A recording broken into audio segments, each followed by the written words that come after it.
Это программа «Актуальное интервью». В студии Иван Лазаренко. Здравствуйте. С 1 февраля в труднодоступных районах Якутии начнется всероссийская перепись населения. Как принять участие в масштабном мероприятии, когда пройдет основной этап, и что даст перепись. Об этом мы поговорим с заместителем начальника отдела статистики уровня жизни, обследований домашних хозяйств, населения и здравоохранения Марией Белешовой. Мария, здравствуйте. Здравствуйте. Давайте в начале беседы напомним нашим телезрителям, в какие сроки будет проводиться перепись, в каких районах она стартует в феврале, а в каких в апреле месяце. Основной срок переписи с 1 по 30 апреля 2021 года. На отдаленных и труднодоступных территориях Якутии перепись начнется уже с 1 февраля. Первыми в ней примут жители Усть-Майского района, а именно поселка Алах-Юнь, сел Усть-Юдома, Белькачи и Усть-Миль.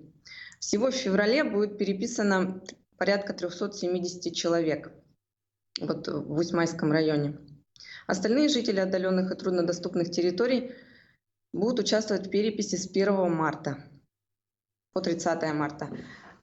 К отдаленным и труднодоступным территориям относятся населенные пункты 31 района республики, в которых проживает более 119 тысяч человек. Расскажите, а как в этой переписи можно будет принять участие? Перепись населения 2020 года, она первая цифровая перепись. С 1 по 25 апреля будет возможность пройти самостоятельно, заполнить переписные листы на портале госуслуги на себя и на всех членов своей семьи. При этом достаточно иметь стандартную учетную запись. Практически одновременно пойдут переписчики в поле с 4 по 30 апреля. Они перепишут всех жителей, посетят каждую квартиру, каждый дом, перепишут всех жителей. Кроме этого, будут работать стационарные участки, куда могут обращаться граждане, которые не переписались через интернет или не пожелали по каким-то причинам пустить переписчика, могут подойти и переписаться на стационарных участках. Для труднодоступных территорий перепись пройдет в традиционном формате с применением бумажных переписных листов, но по основной территории пройдут переписчик современный с планшетом, куда будут встроены загружены адреса его территории, картографические материалы, справочники. Расскажите, а какие преимущества имеет прохождение переписи именно через интернет? Во-первых, в период, когда страна столкнулась с пандемией и с мерами ограничения, это, конечно же, самый безопасный способ принять участие в переписи. Кроме этого, это удобно. Это можно сделать с планшета, с компьютера, с ноутбука, где бы ты ни был, и в любое время ты можешь заполнить. Если ты в период заполнения переписных листов у тебя возникли какие-то дела, ты можешь его сохранить и в другое время продолжить заполнение. Кроме этого, это экономия времени. Некоторые административные данные будут подгружаться автоматически с разрешения пользователя.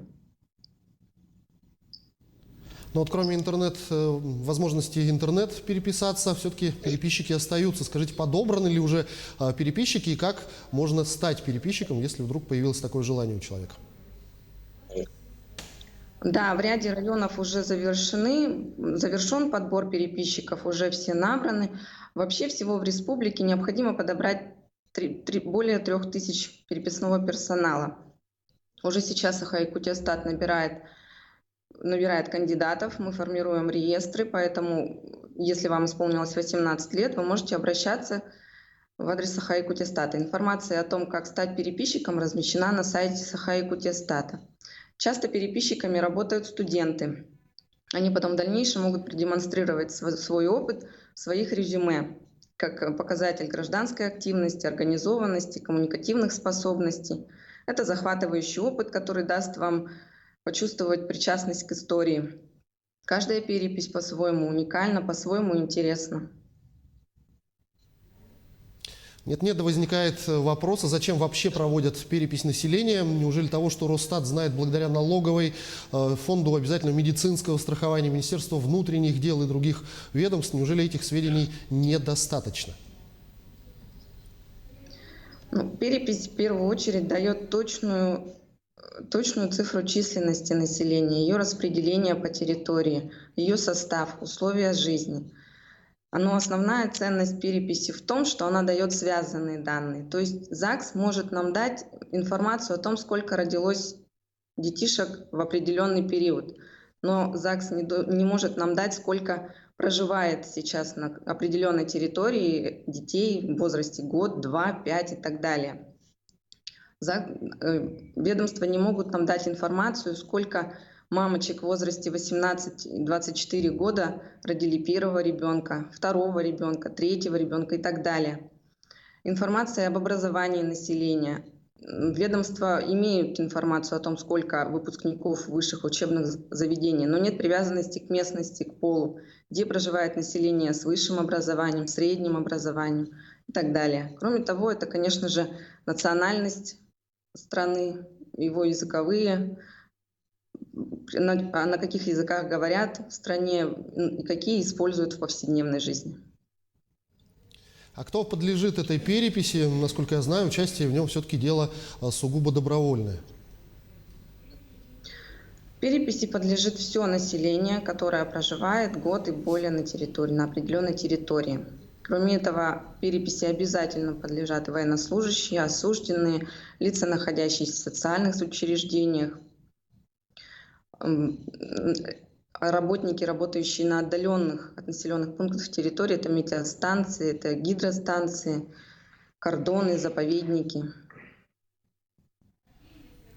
Но вот кроме переписчиков, кто еще задействован в проведении переписи? Например, кто будет обеспечивать безопасность тех же самых переписчиков?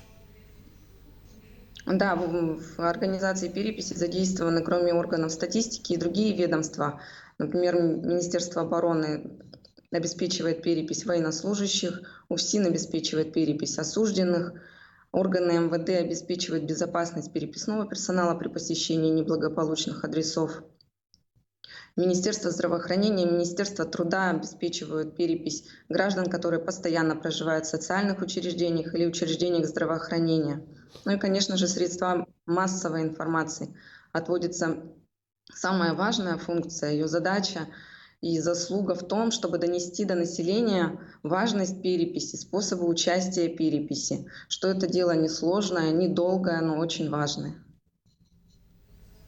Ну и такой вопрос, когда станут известны первые результаты этой переписи? Первые результаты переписи мы получим уже в октябре 2021 года. В дальнейшем будут формироваться итоги, и уже окончательные итоги публикационные мы получим к концу 2022 года.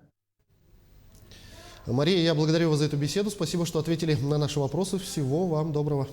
Спасибо. Всего доброго.